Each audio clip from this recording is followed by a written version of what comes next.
Today's workout is how much.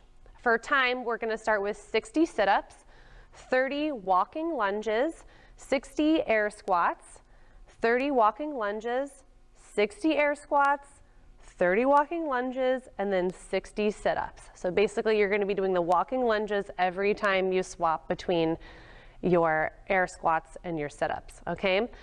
With version walking lunges, you're gonna be doing single arm overhead walking lunges. You're gonna be doing dumbbell deadlifts instead of your air squats.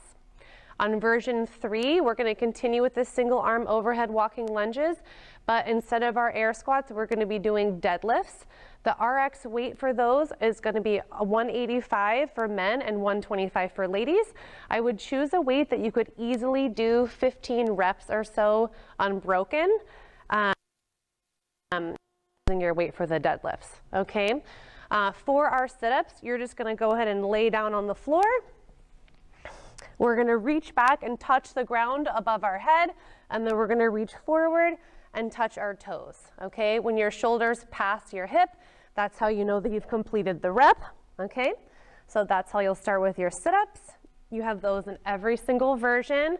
For your walking lunges, you need to make sure that when you step forward, this back knee is going to gently touch the floor each and every time, and we need to come to standing in between, okay? If you're tight on space, you can absolutely do lunges in place. If you're someone that lunges tend to bother your knees, oftentimes stepping backwards is more comfortable, and that's totally fine, okay? For version 2 and 3, we have this single arm overhead walking lunges. So in those versions, you're going to be bringing a dumbbell up and overhead, keeping your elbow nice and locked out, and you're going to be lunging with the dumbbell in that overhead position, okay? Make sure that we are keeping that arm locked out overhead.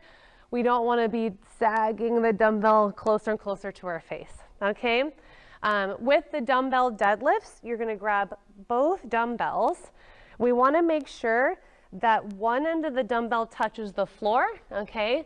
And then we're going to stand all the way up. So I'm going to make sure I'm going to sit my hips back, slight bend in the knee, gentle touch on the floor, and then stand. If you're someone who has really tight hamstrings and it's hard for you to reach the ground, what we don't want is for you to round your back in order to touch the floor. So on your way down, if you realize that maybe mid-shin is the end of your range of motion, that's totally fine. I'd much rather you keep a flat back than round it out to complete the rep, okay? So version 2, we still have our single arm overhead walking, version 3, we still have the single arm overhead walking lunges, but now we're okay with the barbell. You can do a double overhand grip or a mixed grip. Either way is totally fine. We're going to start in that mid-shin position with our knees slightly forward, our chest up. As I push the floor away, my chest is going to rise along with my hips. I'm going to complete the rep by locking out my knees and hips at the top. From here, you're going to sit your hips back initially, keeping that barbell nice and tight to your body. Bring it back down to that mid-shin position, okay? So that's going to be too much, or how much?